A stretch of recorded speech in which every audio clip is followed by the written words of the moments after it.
So hi everyone, and welcome to this session about the new networking foundation we're building in Unity. My name is Tim. I'm a senior software developer at Unity. I've been working on our entity component system since we started that, and now I'm taking over and leading the new multiplayer team within that game code team. And I've actually done networking before as well. I've worked on a web browser for a bunch of years, and I also did AAA multiplayer games, most recent one being Battlefield 1.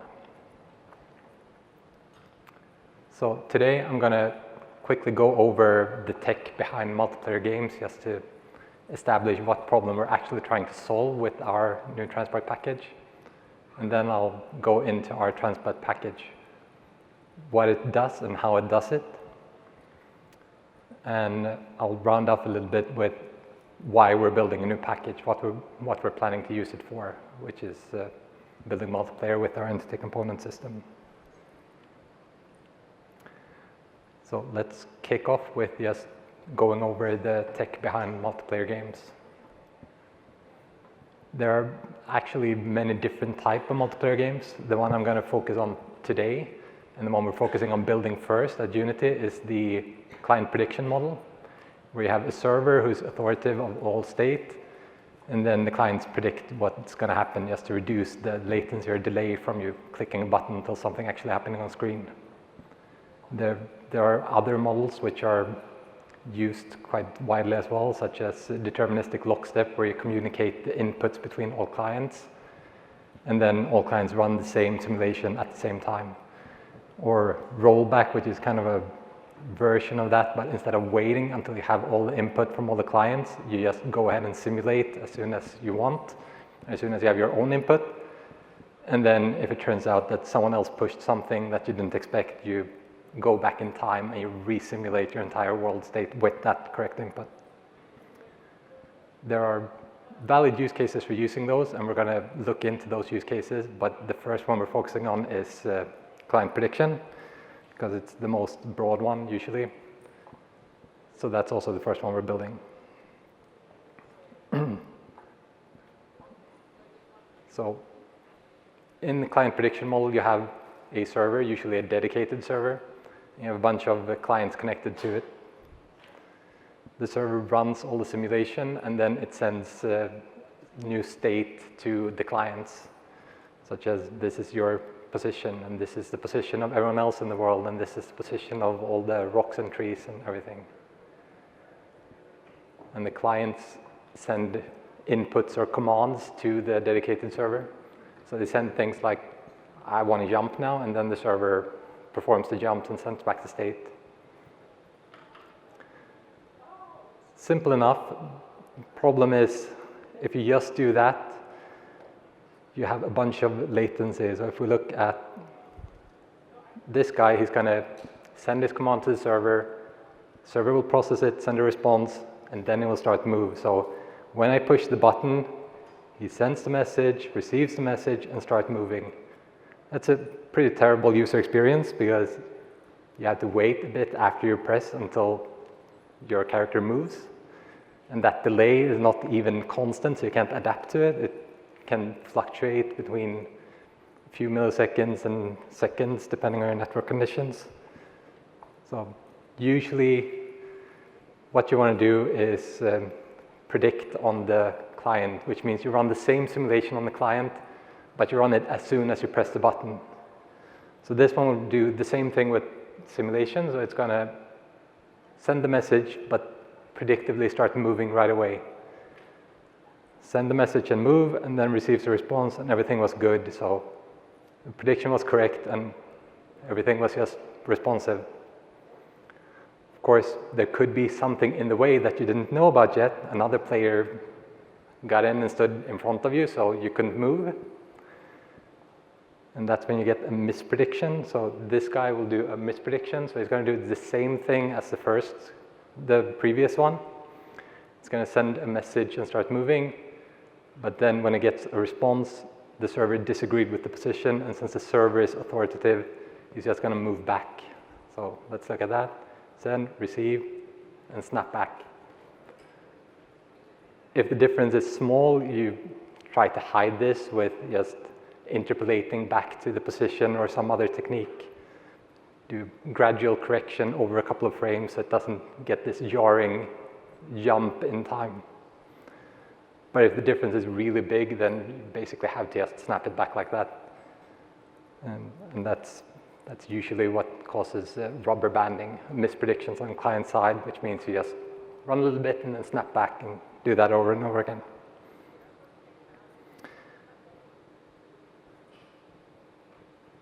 Peter will talk a lot about these things in the next talk, so this is just a short intro on how it works. There's a lot of details on how you actually implement this. So if we look at these state updates the server sends, it looks something like this on a very high level. We send move player 1 to position 0, 1, and next frame to 0, 2, and then 0, 3, and so on. Looks pretty straightforward, except the internet isn't actually reliable, so not all these packages might arrive. Some could get lost on the way. And if you've only ever done like applications where latency is not an issue, you might not have noticed because the network has many layers. At the very bottom, you have the physical layer, which is basically your copper wire and your network card. And on top of that, you have a data link, which is usually Ethernet for your local network, which sends packages across your LAN. And then you have the network layer, IPv4, IPv6, and on top of that, you have something called a transport layer, which is where we have the Unity transport. But the most common ones are TCP. That's probably the most common by far. And TCP is what guarantees that your messages will arrive if you send them, and they will arrive in the order you sent them. The other common transport layer is UDP, and UDP doesn't guarantee anything. You basically send a message and then you hope for the best, and it might arrive, it might not. And then your application is built on top of this, and it usually has a bunch of networking layers inside there as well.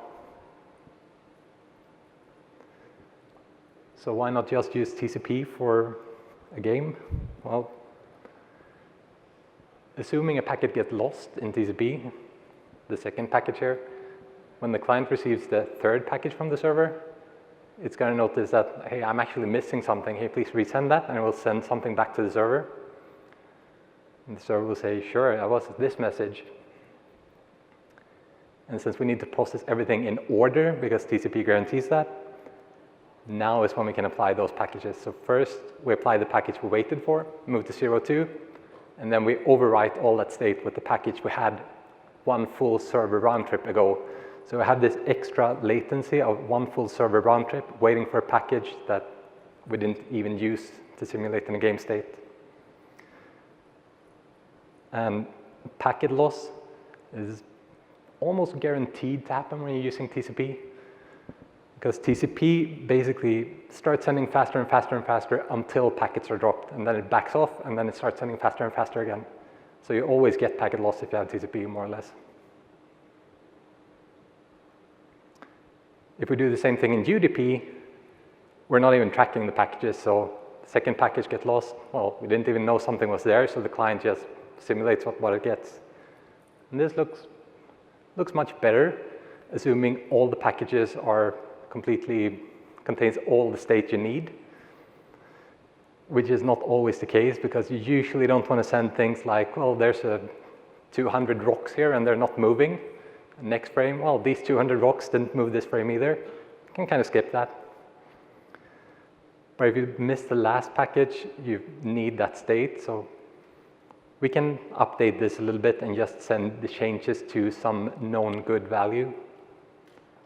So initially, the server sends everything that changed from the start of the game. But when the client receives something, he sends, hey, I actually got packet 1 here. And then the server can just say, well, I know the client got packet 1, so I'm just sending all the changes from packet 1 instead of from the start of the game. And everything is good. So we're sending some redundant state, because we could send just changes from packet 2 instead of 1, and it would be a little bit smaller, but the set of things that change is usually, it changes pretty slowly. Stationary objects tend to stay stationary, and moving objects tend to move every frame. So the set of data you need to send usually doesn't get that much bigger from doing something like this.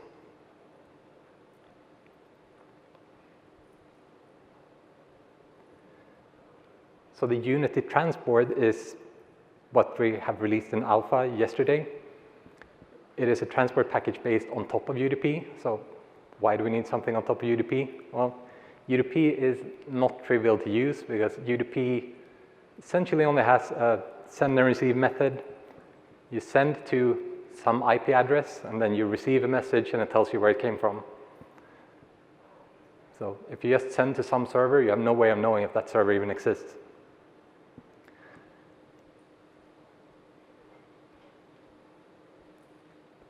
So we add a couple of things in our transport layer to make it easier to work with UDP. The first one is data packing utilities. When you send these messages, you need to send one big buffer of this is the data I want to send this frame. So we need a way of constructing that big buffer. We want some kind of connection management. So we don't just want to send to a server and hope for the best. We want to establish that this server actually exists. It's something I can talk to. And if it goes away, we want some kind of event telling us that the server is no longer there. So we can do something to clean up and display some "you're no longer connected" message. And the final feature on top of UDP is that we integrated our transport with our Unity job system. So you can run all your network simulation on multiple threads. And even if you're targeting a single-threaded server because it's running in the cloud and you want to save cost and only need a single core, using the job system actually has a lot of benefit because using the job system is what enables you to compile stuff with burst. And if you compile everything with burst, it's usually an order of magnitude faster than running it in just plain mono. So you can save some hosting cost by using less CPU resources. So let's go through all these features we built on top of UDP. We can start with the utilities for packing data. Like I said, we need a single memory buffer containing all the data we're going to send. And it would be pretty easy if we could just memcopy all the entities or game objects we want to send into a single place and then send it. But it's a little bit trickier because of alignment. If you have a struct looking like this, it's 1 byte and 1 int. What you want to send for this over the network should be 5 bytes, right? It's 1 byte plus 4, except it's not. This int needs to be aligned on a 4-byte boundary. So if you have a struct like this, it's going to insert 3 bytes of just wasted data in there. So if you just send this struct, you're sending 8 bytes when you only need 5. And that's not good. You want to save bandwidth. Another reason you want to use some kind of packing of the data is endianness. This int could be either the most significant byte first or the least significant byte first, and that can vary depending on which machine you're running on. If you know all your machines have the same endianness, then you don't need to care. But if you don't know that, then you need to swap the byte order to something that you know the order of and then swap it back when you receive the messages. And we have utilities methods for this as well. I'm not going to go into detail about them. They're just the same methods, but with network byte order appended to the name.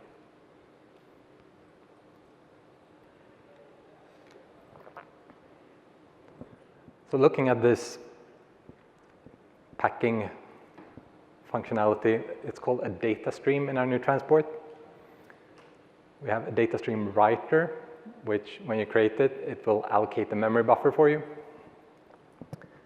And then you write data to it, and it also supports deferred writes. So you can write something and then go in and patch up the memory buffer later when you know more state. I'll get into an example of this later. And the reader is what you get when you receive an event from the network in our transport layer.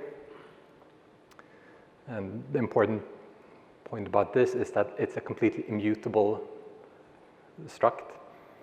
So all state in it needs to be stored in external context, and I'll show that with an example as well. But let's start with the writer. So the first thing we need to do is create a writer, which we do like this. New DataStreamWriter, and this is a 128-byte writer with temporary memory. So it's pretty cheap to allocate. Next, we want to write the length into our header of our package, but we don't know the length yet. So we're just going to write length is 0, and then we hang on to the deferred writer that all write operations return. Then we go on to write our package. In this case, it's just one single unsigned short. And now we know the length, so we can go back and patch up the length in our header by calling update on our deferred writer. So once we run all this code in memory, what we'll have is, we'll have first the int, that's 4 bytes, with the value 2, because we patched that to be 2. And then we'll have the unsigned short we wrote, which is 2 bytes, value 0.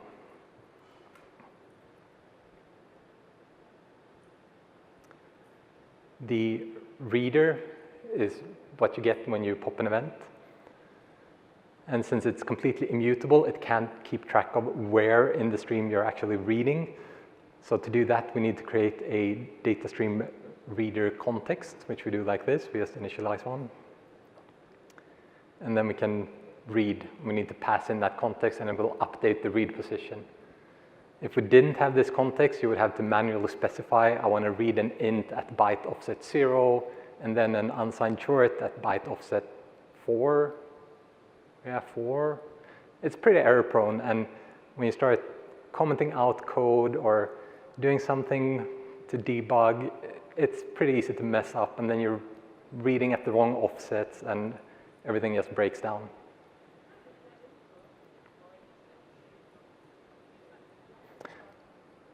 So now we know how we get the data and how we send the data. Next thing we need to look at is handling our connections. And first we need some context of what we're using the connection, how we're using the connections. So the main class of our transport is the network driver. And creating a network driver is a little bit similar to calling add host in UNet, except it doesn't bind automatically for you. You have to explicitly bind. The network driver uses something we call a network interface for sending and receiving. This is the socket, the low-level socket. So you can actually, in our new transport layer, you can replace the lowest level on the UDP socket level for some other kind of socket, some platform-specific socket or something. And then finally, the network driver is used for sending and receiving, and all the send and receive methods take a network connection, and that's where you send and receive to and from. And these network connections, you get them by either connecting to a server or accepting a connection, and that's the only way you can get a valid network connection.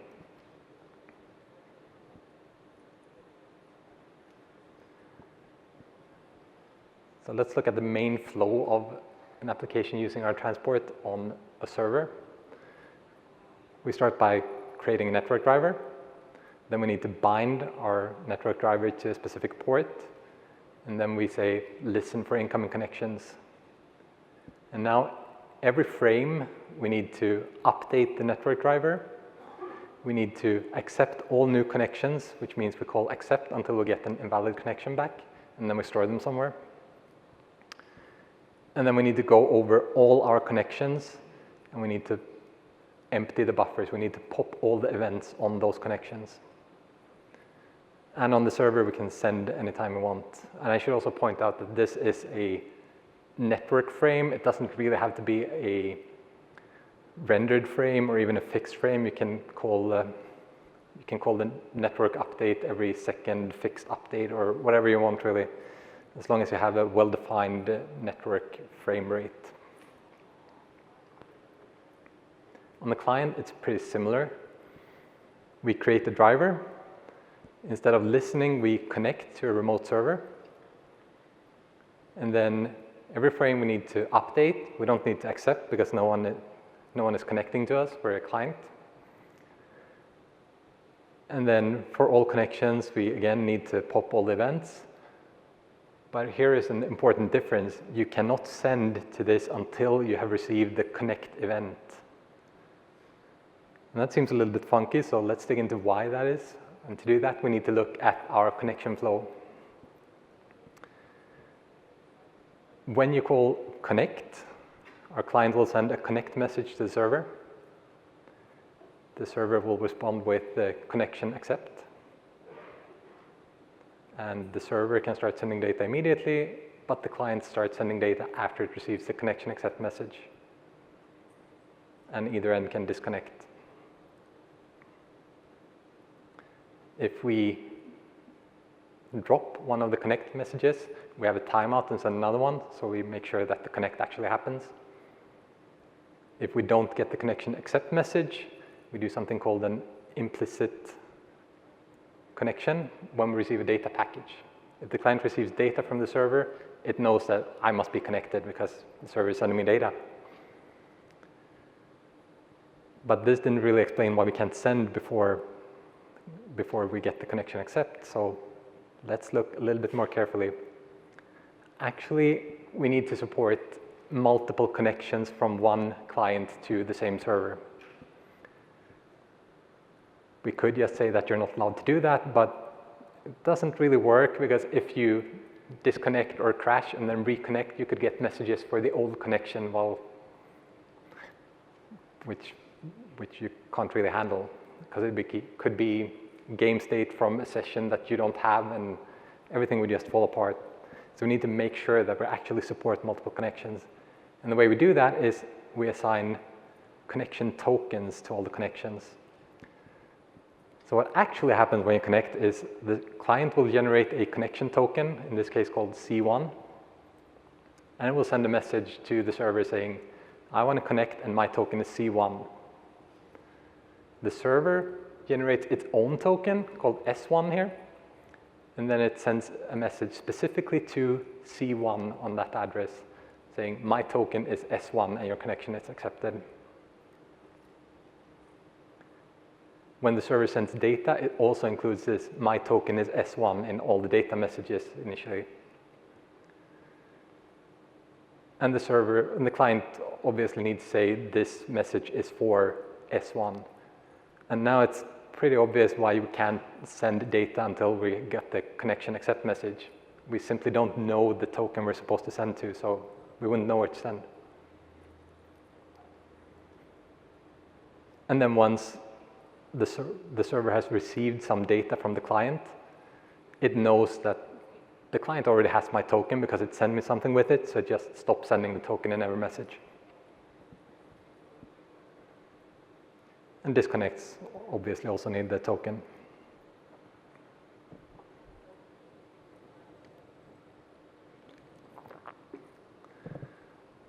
So let's move on to the job system compatibility of our new transport. Based on the flow we looked at before, it looks something like this. If you execute everything on the main thread, you need to first update the driver, accept new incoming connections, and then handle all the events for connections one after the other. And then maybe somewhere at the end of the frame, you have some time to actually run your gameplay logic. But all of these are job system compatible. So what you can do instead is make it look something like this. You spend a tiny amount of time at the very beginning of your frame on the main thread to just schedule all the update jobs. You need to schedule them in a way that they actually run in this order, but that's not really that difficult. And then you have a lot of time for running your gameplay logic. And if this is a server where you don't need it to be single or two core for the server, you want to instead scale up to an insane amount of connections, you can even make all the connections run in parallel to each other to save some wall time there.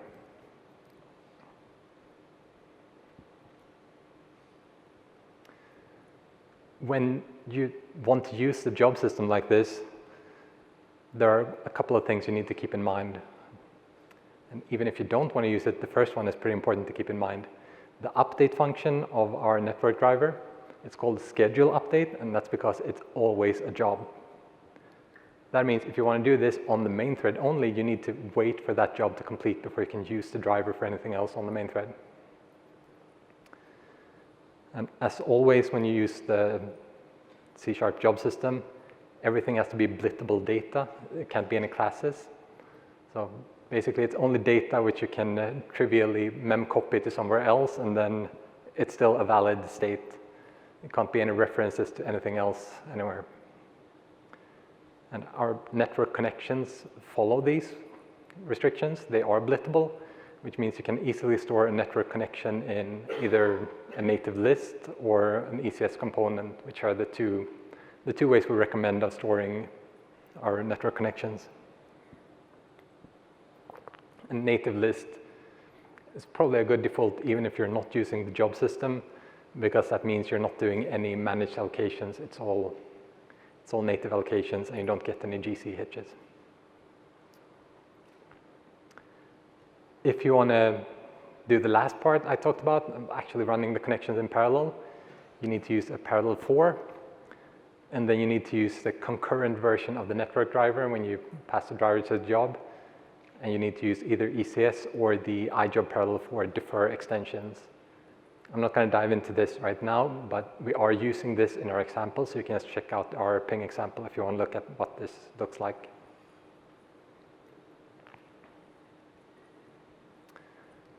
So let's have a quick look at what the code looks like.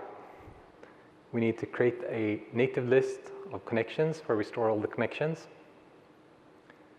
Then we create an accept job and a data job to handle our connections, and they need to have access to the driver and to the list of connections. And then we just schedule all of them. We first schedule the update, and then the accept needs to run after that, so we need to pass a dependency between them to make sure that accept actually runs after the driver update is finished. And that's just a matter of passing this job handle into the next schedule method. And same for the data job, it needs to run after the accept job, so we just pass the accept job handle in.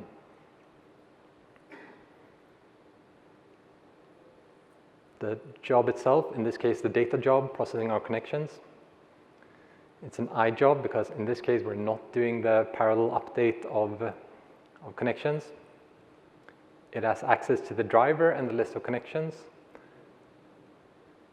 and then it needs to loop through all the connections in that list, and it needs to pop the events until that returns empty event, meaning the queue is now empty. And you might also notice that to the pop event we pass in the driver, so that's why you need the driver passed into all the jobs.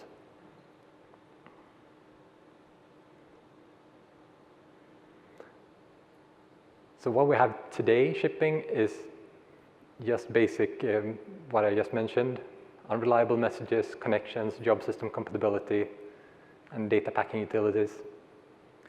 In the not too distant future, we're going to add support for ordered messages, so you can see which order the message was sent and reorder them to be in the message that was sent. Basic reliability, and by that I mean we guarantee that the message gets through, but we're not doing any fancy congestion control and reducing how fast we send them. We just retransmit until it gets through. And then you have the code for this, so if you have anything you need to solve, then let us know and we'll help you solve it.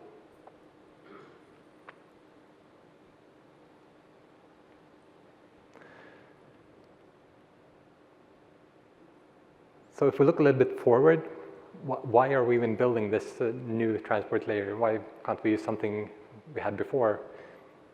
Well, the reason is we want to build multiplayer on top of our entity component system. And this new transport is a building block for building that new multiplayer on top of the entity component system. Our transport is ECS compatible. It is optimized for using in ECS. You can store the network connections in component data. It can use the job system. It fits in with how ECS in general is designed. So it's pretty much ready to start building multiplayer on top of ECS. And why do we want to do that? Well, there are a few hard problems when you want to write multiplayer code or netcode. First thing you need to do is you need to separate your simulation from your presentation. You usually only want to replicate your simulation state from the server to the client. You don't want to do things like particles, which are a pure presentation thing. And you also want to be able to roll back and re-simulate a bunch of simulation states without redoing all the graphics.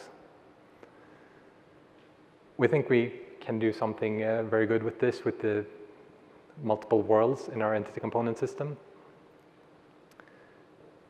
The next big challenge is figuring out what changed, because you need to send everything that changed to all the clients.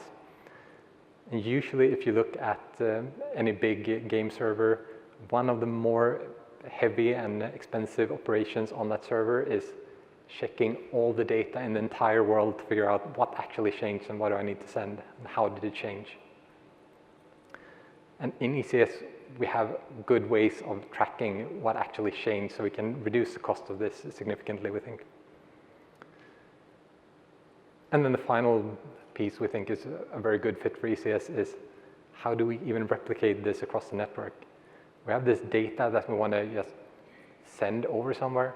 If that data contains a bunch of references to objects all over the place, we need to chase those references and pointers and start serializing a large amount of state, which isn't good. But ECS is all about having a good data layout, which you can reason about. And by having this good data layout, it makes it a lot easier to serialize it, and it makes it even easier to do it in a very optimal way.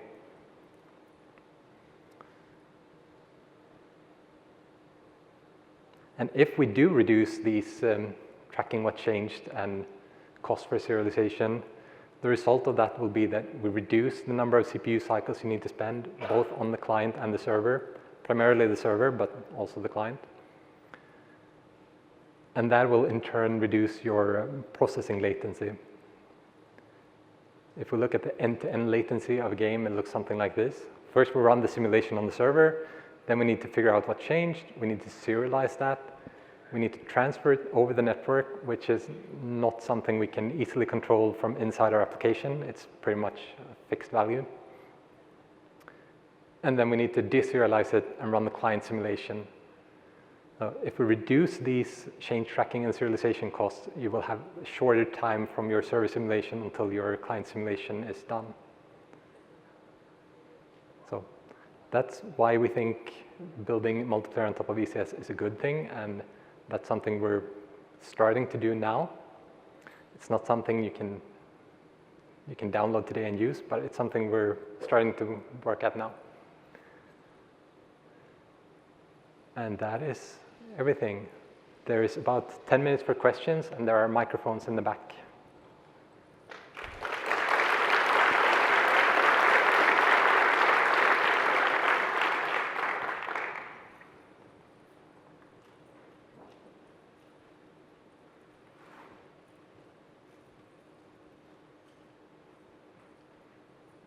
What are the ramifications for the web platform with this whole new networking thing? And is there a time perhaps in the future where it might be supported? For web platform or what? We don't have any short-term plans for that. We're going to look into that, but we don't have anything right now. Yes, for those of us that are working with UNet today, maybe we haven't shipped anything yet. Should we plan to migrate to this, or are you going to put out a migration guide, or is it best starting from scratch? What are your thoughts on that? It depends on how far into production you are and how you assess the risks, basically. UNet will be in the next LTS release, so if that's fine for you and you're far into production, that's probably the safest bet to reduce technical risks. If you haven't really started working yet, then you should, and you can wait a bit, then the new thing is probably better to build on. But it's hard to say. We're going to document what the differences are and how you can migrate, but it's not going to be a drop-in, just click a button and you're on the new system. Understandable. Thank you. Hi, a couple of questions. First one is, does the connection management include stun for NAT punch through and turn for relay when you can't establish a direct connection? Or do you assume that the server is visible to all clients? Right now, we're just assuming everything is visible to everyone, and we're not supplying any NAT punch through or relays. Okay, is that something you would look at in the future, for example, for the peer-to-peer architecture? It might be. We haven't started looking at anything like that yet, so it's too early to say. Okay, thanks. The other question was, in the past, I know some people have been reluctant to run Unity on the server because it's quite heavyweight. Will the new package-based approach to Unity let us have a headless server running that's really just a job framework and any packages we want to pull from Unity that run jobs? Yeah, that's certainly the direction we're heading. We're going to strip down, and you should be able to build really lightweight servers on top of Unity. I don't have a fixed timeline for exactly when that will happen, but that's the direction we're heading. Okay, great. Thank you. Hello. I was wondering, a lot of the stuff that you've shown us today is very low level, managing packets, etc. Are there any plans in this new system for functional programming tools, for example, the RPC attribute in UNet? Are we going to have a suite of tools like that? So it will work a bit different when we write the ECS version of multiplayer. There will be a lot of tools and best practices for how you're supposed to do things, but it won't be as automatic as UNet. It will require you to do more things, but we will have tools to help you do that, basically, tools and utilities. Okay, thank you. Great job. And what's the current development state of this transport layer? It's the production ready, it's stable. The transport is in preview, so it's basically alpha. I didn't quite hear, was it the transport you were asking about? Okay, so you think it's wise to start developing a new project using this? Or it's better from now, I don't know, choose other technology or wait a little bit? That depends on how much work you're prepared to do. Like, this is alpha, there will be changes, but the source is available, so if you're fine maintaining it yourself, then yeah. Okay, thank you.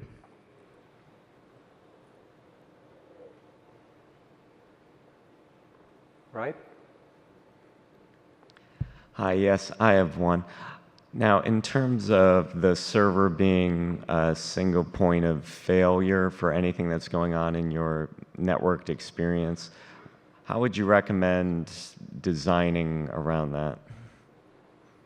Yeah, so you need to track your mean time between failures, basically, and make sure that's higher on the server, which you can usually do because the server doesn't run rendering, which is where a lot of crashes come from, for example. So, yeah, you just need to make sure the server is more stable because it's running less code. Okay. Yeah, I guess I'm asking because we built some shared experiences in mixed reality that we're using UNet, old networking, and with one of the actual headsets being a server, but if that had trouble, then everything would, and you have to restart everything. So we had some success with Photon that got rid of it, Photon, leaving us with, a server we would just know would be up. So if we wanted to migrate off Photon to this, how would you recommend that we sort of replicate that nice server reliability that we had in Photon? Does that make sense? So you had the client being a server? Is that what you're saying? In our first iteration, yes, we would have client, one would be client and server, yes. Yeah, right now we don't have any server migration when you use that setup, so you would have to write the server migration to a different client yourself if you want any kind of host migration. Okay, I see. Thank you.